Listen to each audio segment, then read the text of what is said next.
देवस्य धीमहि धियो यो नः प्रचोदयात्।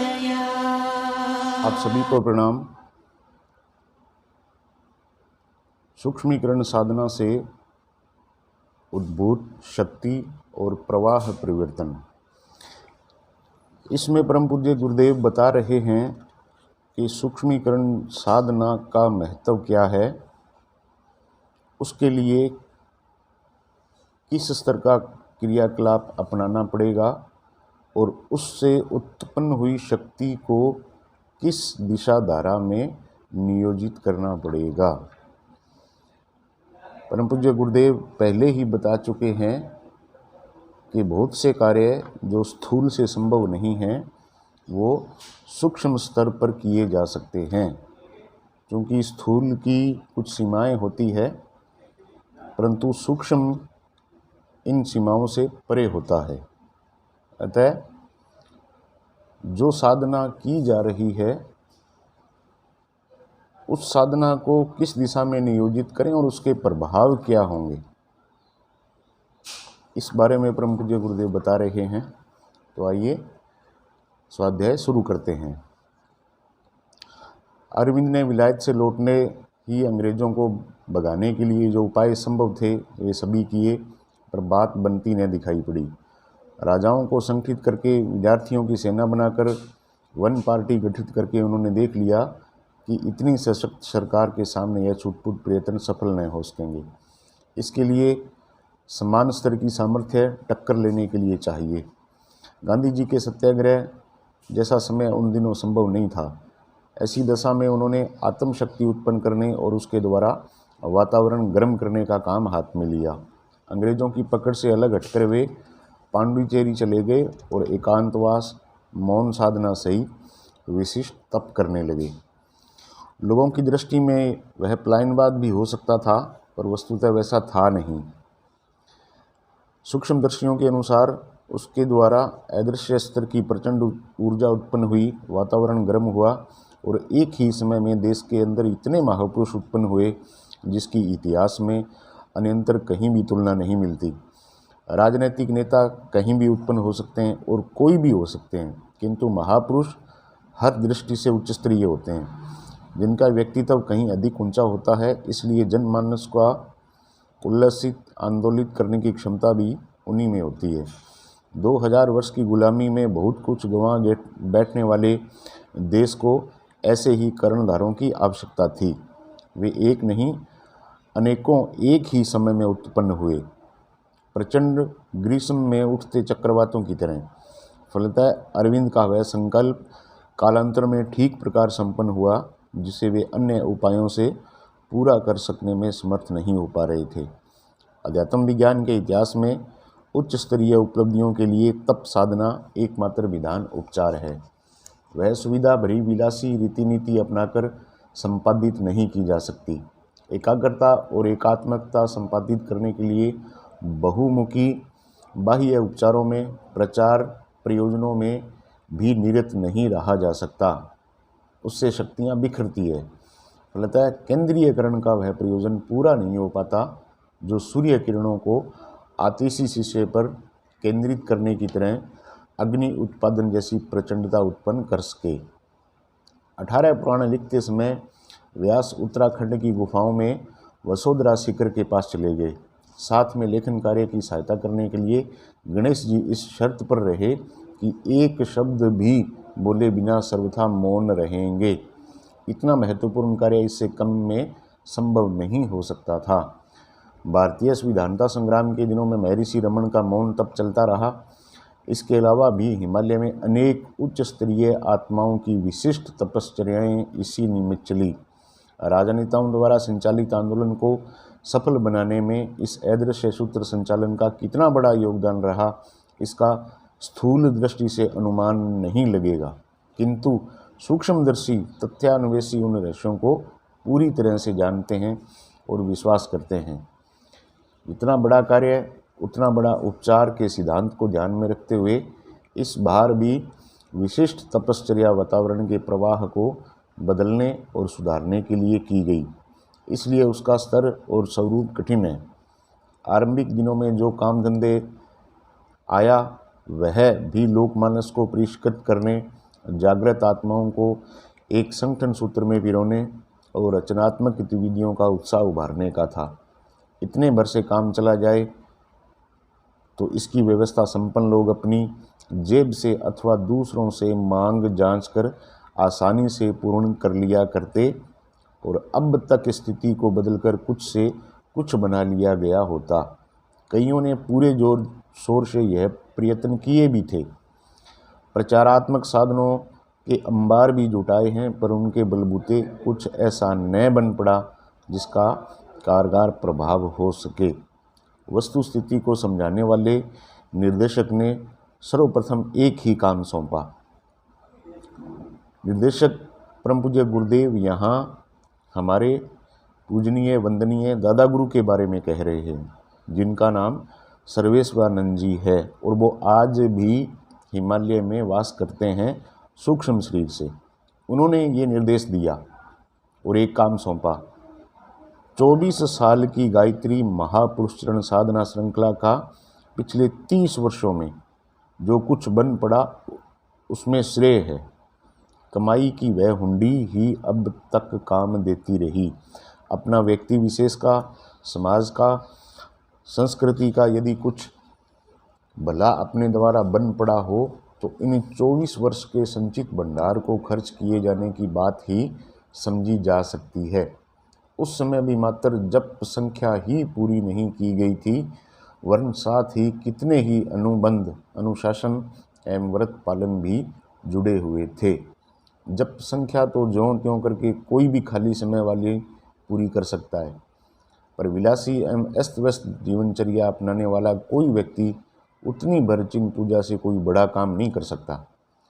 साथ ही तपश्चर्या के कठोर विधान भी जुड़े रहने चाहिए, जो स्थूल, सूक्ष्म और कारण तीनों ही शरीरों को तपाते और हर दृष्टि से समर्थ बनाते हैं। संचित कसाय कलमश भी आत्मिक प्रगति के मार्ग में बहुत बड़े व्यवधान होते हैं। उनका निवारण एवं निराकरण भी इसी भट्टी में प्रवेश करने से बन पड़ता है। जमीन में से निकाल लेते समय लोहा, मिट्टी मिला और कच्चा होता है। अन्य धातुएं भी ऐसी ही अनगढ़ स्थिति में होती है। उन्हें भट्टी में डालकर तपाया और प्रयोग के उपयुक्त बनाया जाता है। रस शास्त्री बहुमूल्य रस भस्में बनाने के लिए कई अग्नि संस्कार करते हैं। कुम्हार के पास बर्तन पकाने के लिए उन्हें गांव में तपाने के अलावा और कोई मार्ग नहीं। मनुष्यों पर भी यही नियम लागू होते हैं। ऋषि मुनियों की सेवा साधना, धर्म धारणा तो प्रकट है ही, साथ ही वे अपने लक्ष्य की पूर्ति के लिए आवश्यक शक्ति अर्जित करने के लिए तपश्चर्या भी समय समय पर अपनाते रहते हैं। यह प्रक्रिया अपने अपने ढंग से हर महत्वपूर्ण व्यक्ति को संपन्न करनी पड़ेगी, क्योंकि ईश्वर प्रदत्त शक्तियों का उन्नयन, परिपोषण इसके बिना नहीं हो सकता। व्यक्तित्व में पवित्रता, प्रखरता और परिपक्वता न हो तो कहने योग्य, सराहने योग्य सफलताएं प्राप्त कर सकने का सुयोग ही नहीं बनता। कुचक्र, छद्म और आंतक के बलबूते उपार्जित की गई सफलताएं जादू के तमाशे में हथेली पर सरसों जमाने जैसे चमत्कार दिखाकर तिरोहित हो जाती हैं। बिना जड़ का पेड़ कब तक टिकेगा और किस प्रकार फलेगा फूलेगा। इसमें परम पूज्य गुरुदेव हमें समझा रहे हैं कि तपश्चर्या के लिए कौन से नियम आवश्यक हैं। साधारणतया लोग पूजा पाठ करते हैं और नियत जो जप संख्या है उसे अस्त व्यस्त तरीके से संपन्न करते रहते हैं, लेकिन उसका बहुत बड़ा लाभ नहीं मिलता। कारण कि उस तपश्चर्या में भाव नहीं होते। 10 मालाएं करनी है, 20 मालाएं करनी है, कर तो लेंगे हम, सुबह शाम दोपहर जैसे तैसे करके पूरी कर लेंगे, परंतु उनका अभिष्ट परिणाम हमें नहीं मिलता। जिस तरह से सूर्य की किरणें अगर आतिशी शीशे से इकट्ठी की जाए तो उससे आग लग सकती है, और वैसे सामान्यतः हमने देखा है कि सूर्य गर्मी में कितना प्रचंड तपता है, उसकी कितनी गर्मी होती है, लेकिन उससे कोई हमें नुकसान नहीं होता। लेकिन उसी किरणों को, उसकी गर्मी को अगर लेंस के द्वारा एक जगह इकट्ठी कर दी जाए तो उससे आग लग सकती है। इसी तरह का एक उदाहरण बारूद का है। बारूद आप ज़मीन पर फैला दीजिए और उसमें आग लगा दीजिए तो वो फक से जल जाएगा और थोड़ी सी रोशनी करके अपनी सत्ता को समाप्त कर लेगा। परंतु वही बारूद अगर बंदूक की गोली में भरा जाए तो उसके परिणाम कितने आश्चर्यजनक हो सकते हैं, ये हम सब ने देखा है। परम पूज्य गुरुदेव ये समझा रहे हैं कि अगर शक्ति उपार्जन को दिशा विशेष में न लगाया जाए तो वह निरर्थक चली जाती है। अतः उपासना करने वालों के लिए यह ध्यान रखने योग्य है कि जो भी पूजा पाठ, जो भी उपासना पूजा वे करें वह तन्मयता से करें, उसमें भाव जोड़ें ताकि वो अभिष्ट परिणाम उत्पन्न कर सके। तपश्चर्या के मौलिक सिद्धांत हैं संयम और सदुपयोग। इंद्रिय संयम से पेट ठीक रहने से स्वास्थ्य नहीं बिगड़ता। ब्रह्मचार्य पालन से मनोबल का भंडार चुकने नहीं पाता। अर्थ संयम से नीति की कमाई से औसत भारतीय स्तर का निर्वाह करना पड़ता है। फलतः न दरिद्रता फटकती है और न बेईमानी की आवश्यकता पड़ती है। समय अगर हमने साध लिया तो व्यस्त दिनचर्या बनाकर चलना पड़ता है। श्रम एवं मनोयोग को निर्धारित सत्य प्रयोजनों में लगाए रहना पड़ता है।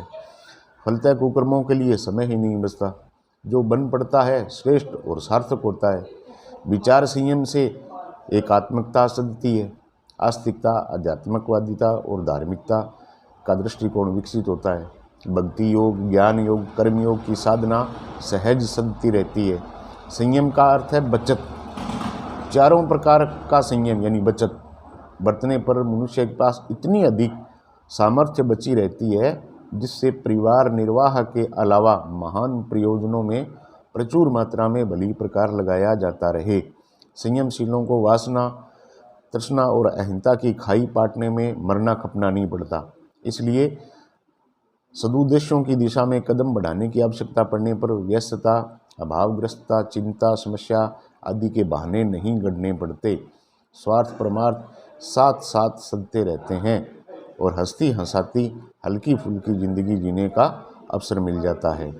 इसी मार्ग पर अब से 60 साल पहले मार्गदर्शक ने चलना सिखाया था। वह क्रम अनवरत रूप से आज तक चला आ रहा है। जब तब वातावरण में बैटरी चार्ज करने के लिए बुलाया जाता रहा। विगत 30 वर्षों में एक एक वर्ष के लिए एकांतवास और विशेष साधना उपक्रम के लिए जाना पड़ा है। परम पूज्य गुरुदेव यहाँ बैटरी चार्ज के लिए जो कह रहे हैं, इसका जो अर्थ वो ये है कि परम पूज्य गुरुदेव को बीच बीच में हिमालय जाना पड़ता था, जहाँ ऋषि तंत्र है। जैसे हमारे यहाँ विधानसभा और लोकसभा, उसी तरह से हिमालय में भी सिद्ध संतों और तपस्वियों की पार्लियामेंट है। एक पावर हाउस है वहाँ, और परम पूज्य गुरुदेव समय समय पर वहाँ जाकर के अपनी बैटरी, आध्यात्मिक बैटरी को चार्ज करते रहे हैं। तपस्या के उत्साह और पुरुषार्थ में, श्रद्धा और विश्वास में कहीं कोई कमी न पड़ने पाए।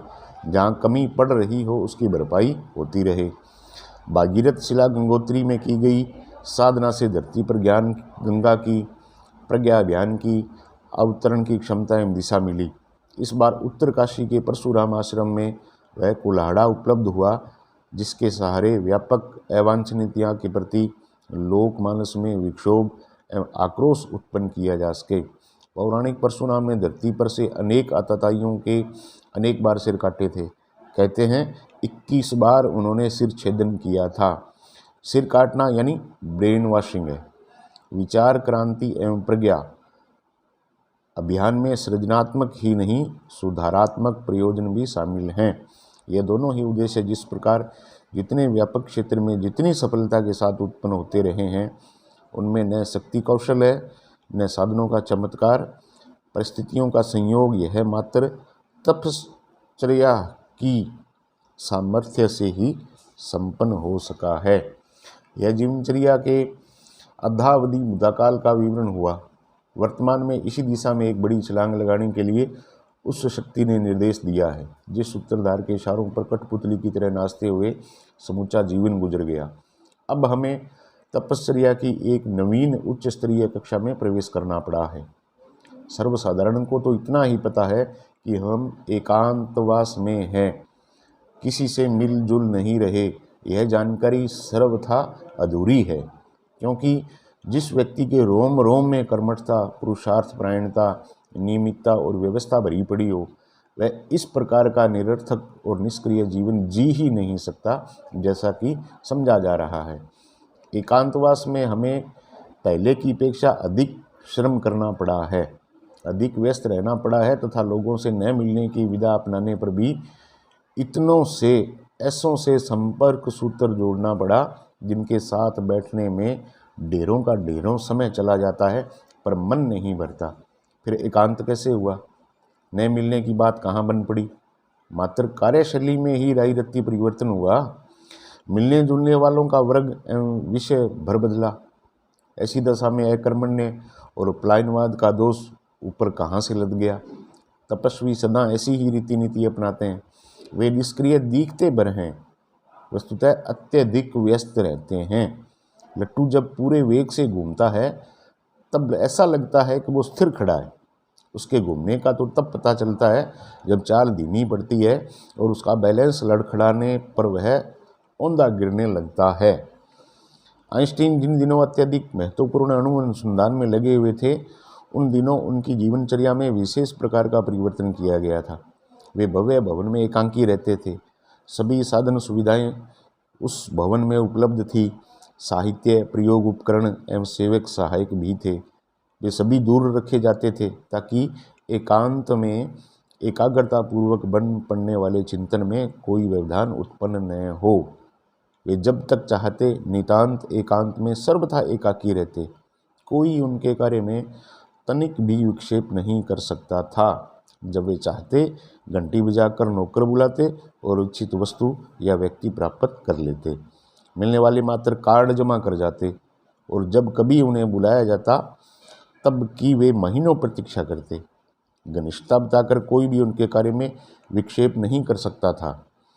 इतना प्रबंध बन पड़ने पर ही उनके लिए यह संभव हुआ कि संसार को आश्चर्यचकित कर देने वाली, मनुष्य जाति को महान अनुदान देने वाली उपलब्धियां प्रस्तुत कर सके। यदि मित्र मंडली से घिरे रहते, उथले कार्यों में ही रस लेकर समय गुजारते, तो अन्यान्यों की तरह वे भी बहुमूल्य जीवन का कोई कहने लायक लाभ न उठा पाते। प्राचीन काल में ऋषि तपस्वी की जीवनचर्या ठीक इसी प्रकार की थी। उनके सामने आत्मविज्ञान से संबंधित अगणित अनुसंधान कार्य थे। उसमें तन्मयतापूर्वक अपना कार्य कर सकने के लिए वे कोलाहल रहित एकांत स्थान निर्धारित करते थे और पूरी तरह तन्मयता के साथ निर्धारित प्रयोजनों में लगे रहते थे। अपने सामने भी प्राय इसी स्तर के नए कार्य करने के लिए रख दिए गए। वे बहुत वजनदार हैं, साथ बहुत ही महत्वपूर्ण भी। इनमें से एक है विश्वव्यापी सर्वविनाशी विभीषिकाओं को निरस्त कर सकने योग्य आत्म शक्ति उत्पन्न करना, और दूसरा है सृजन शिल्पियों को जिस प्रेरणा और क्षमता के बिना कुछ करते धरते नहीं बन पड़ रहा उसकी पूर्ति करना। तीसरा है नव युग के लिए जिन सत्यवृत्तियों का सूत्र संचालन होना है उनका ताना बाना बुनना और उसके लिए ढांचा खड़ा करना। ये तीन ही कार्य ऐसे हैं जो अकेले स्थूल शरीर से नहीं बन सकते। उसके सीमा और सामर्थ्य की अति न्यून है। इंद्रिय सामर्थ्य थोड़े दायरे में काम कर सकती है और सीमित वजन उठा सकती है। हाड़मास के पिंड में बोलने, सोचने, चलने, करने, कमाने, पचाने की बहुत थोड़ी सामर्थ्य है। उतने भर से सीमित काम नहीं हो सकता। सीमित कार्य से शरीर यात्रा चल सकती है और समीपवर्ती संबंध लोगों का यति किंचित भला हो सकता है। अधिक व्यापक और अधिक बड़े कामों के लिए सूक्ष्म और कारण शरीरों के विकसित किए जाने की आवश्यकता पड़ती है। तीनों जब समान रूप से सामर्थ्यवान और गतिशील होते हैं तब कहीं इतने बड़े काम बन सकते हैं जिनके करने की इन दिनों आवश्यकता पड़ गई है। रामकृष्ण परमहंस के सामने भी यही स्थिति आई थी। उन्हें व्यापक काम करने के लिए बुलाया गया था।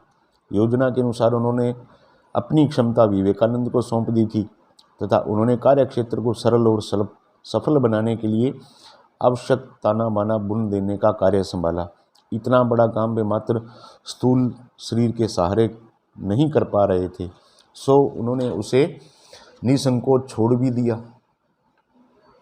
बैलेंस से अधिक वरदान देते रहने के कारण उन पर ऋण भी चढ़ गया था। उसकी पूर्ति बिना गाड़ी रुकती, इसलिए स्वेच्छापूर्वक उन्होंने कैंसर का रोग ओढ़ लिया।